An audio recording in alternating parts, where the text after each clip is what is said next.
keeper did well there. Good save. The keeper... For what? For what? For what? What did I do? One for the goalkeeper then. Wait, what? He was literally just standing. How is he on the floor now? You fucking flopper. Hijo de puta. This is the first football video game I have ever played, and it might actually be the first video game I've ever played, but the only thing I remember from it was getting an excessive amount of red cards. But what happens when you get too many red cards? Now that won't beat the keeper, more than equal to that. And with the red card, the team are without enough players on the field to continue. So the match brought to an early end by the referee, an unfortunate way to finish the game. Yeah, I mean, I guess that makes sense. That's a little bit anticlimactic. FIFA 99 is not a playable game today. Forcing myself to play a full season of this would be absolute torture for myself and the viewer. But there are definitely interesting things we can talk about with this game and how it compares to a modern day football game. First of all, this has to be one of the best intros in video game history. If I could play it in its entirety without saying a word, I would, but I would get copyright striked. I literally just want to throw a rager when I hear this, and I want to break shit in my house. Do you know what I'm saying? Whatever this feeling is that is happening in my body when Fatboy Slim's Funk Soul Brother comes on, I wish I could bottle it and carry it with me at all times. Music in these games is something that is truly special. You might be asking, Nelly, why are you playing this on a PlayStation 1 emulator and not on a PC with a keyboard like a real alpha? Listen, you little shit. It's a nightmare to set this thing up, and even bigger nightmare to actually record gameplay. But as a child, I do remember playing this game on a keyboard to start with, and then I eventually moved into a no-name controller like the rest of us. Looking back at it, I was a little psychopath for even entertaining the idea that this game can be played on a mouse and keyboard. By the way, look at this opening cinematic. How fucking world class is this from a game that's made in 1999? For my first game of FIFA 99, I thought I'd start with trying to recreate one of my favorite rigged matches in football history. Yugoslavia vs Spain at Euro 2000. A very questionable 5 minutes of added time, followed by an even more questionable 94th minute PK, and lastly, a very questionable 95th minute winner by Spain. The moment Spain scored the winner, the ref blew the final whistle.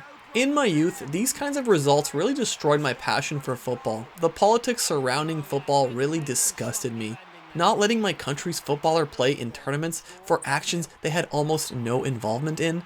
What? The rigged state of events like the 2002 World Cup, only those with something to lose would even dare use the word controversial to talk about that event. It was pure fuckery, it was rigged, there's no way around it. These events really compounded my hatred for football in my youth for many years after. In a game of margins, if even the smallest details are in some way rigged, to me, the result lost almost all credibility. It made me wonder what else is rigged, but anyways, I digress. I fucking pumped Spain in this game. Good finishing. That's cool finishing. It's there.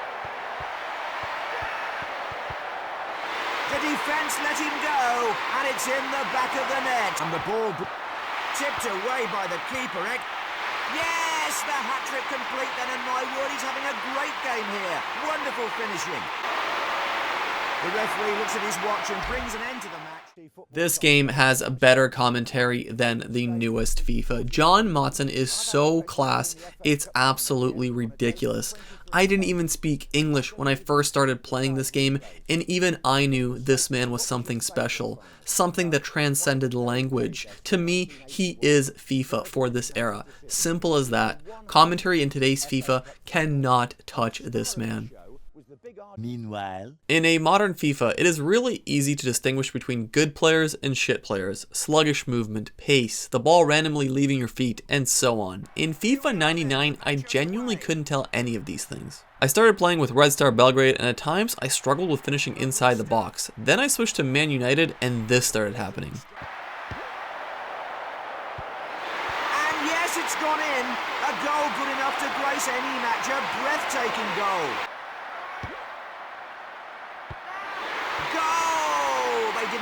Although players do have unique attributes, it's very hard to tell one type of player from another. You won't notice a difference between a striker and a defender, a midfielder and a wingback, and so on. While we're on the topic of stats, here are the limited formation and positioning changes you can make in this game. And although there are some limitations here, like this defensive/attacking slider, there are some things that I really wish were in every single football game, and for some reason FIFA, the modern day FIFA, has decided to exclude these stats, like individually being able to move each player exactly where you want them. So what other things does this game do better than modern day FIFA, Nelly? Well, I mean, if I'm being honest, it has my country and both Serbian clubs, therefore it is a way better game. No, but seriously, there are actually things this game does better than modern day FIFA. For example, tackling is much more consistent in this game. Player interceptions, making some stupid pass through your opponent is not really doable, especially not on the higher difficulties, which is an absolutely fundamental part of football that for some reason EA's decided to avoid for the last couple years. The overall pacing of this game is also much more fun. It's really quick end-to-end stuff, while FIFA is soul-crushingly boring, or has at least become for me. Maybe you guys enjoy it, but it is not nearly as fast-paced and arcadey, and that's what I think these games are mostly missing today. They're not fun. They're designed to be hyper-realistic while missing the most important ingredient in a video game, which is fun. And yes, I know, FIFA's not realistic, but you get what I'm saying. They're working on the graphics, the details, the bullshit, while missing fundamental parts of football, and then also not making it a fun arcadey game. If I had the choice, gun to my head, arcadey game or realistic game, I would definitely 10 out of 10 times choose a arcadey game. It is a video game. I want to enjoy it as much as possible. I don't care if some realism is lost along the way. Now, there are things you're going to have a very difficult time adjusting to, like the camera. It's too zoomed in, and there really isn't a great alternative. For all the things I hate about FIFA, the one thing it actually does really well, and Stallion would probably agree, is that there's a bunch of different camera options, and you can customize it any way you want. Interestingly enough, the shot power is missing, which you would think is a fundamental part of every football game. Well, it wasn't at this time, and yet it still somehow worked. You can still aim, but the shot power is determined by the computer, and probably determined based on your player's stats, and that will then determine how likely they are to score from certain spots on the field. Other problems that I have with this game might be out of my sheer own stupidity, because when I ran into a team in a cup that had the exact same kit as mine, I honestly had no idea what to do. I looked around the menus forever and I couldn't find a way to switch kits. So maybe I'm just missing something, but if not, this is the stupidest oversight in video game history, because every time I run into a kit clash, I have to back out and start another tournament. Quick side note, if you played this game on an N64, you're an absolute terrorist. Please show yourself in the comments so the FBI can come and arrest you. If I told you that this game from 1999 has a diverse set of skill moves that is better balanced than modern day FIFA, would you believe me? You best start believing in ghost stories, Miss Turner.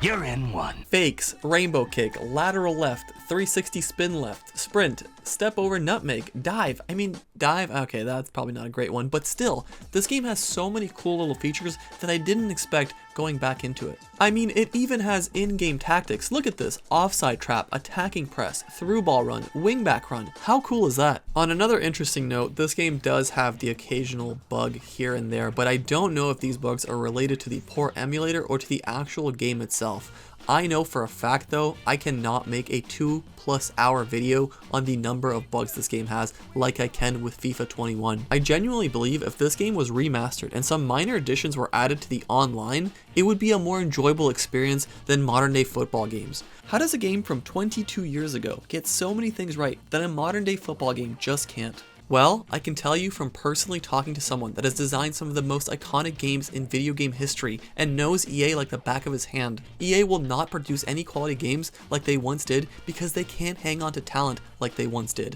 No one wants to work at EA. EA is only a stepping stone. The best way to play this game with a friend is to hold down the L1 button, which is the intentional foul, and just keep doing this until you get too many red cards and the game is abandoned. I guarantee you they'll be pissed, but you'll have a great time. When I first started playing this game, it was very tough to get used to, but the more I played, the more I realized that there was actual real beauty here. Maybe I don't see it as clearly as I once did. My child brain most certainly did. My nostalgia remembers this game romantically. I didn't remember specific details about the game, I just remembered the emotions and where I was in my life. It takes me back to a simpler past. This game, wildly enough, came out 1 year before the NATO bombings ended of '99. It takes me back to a relatively normal childhood where all I cared about was spending time with my friends and going outside, and then during the night playing video games. If you look past this game's obvious flaws, you might find something much more magical just underneath its skin: your younger self.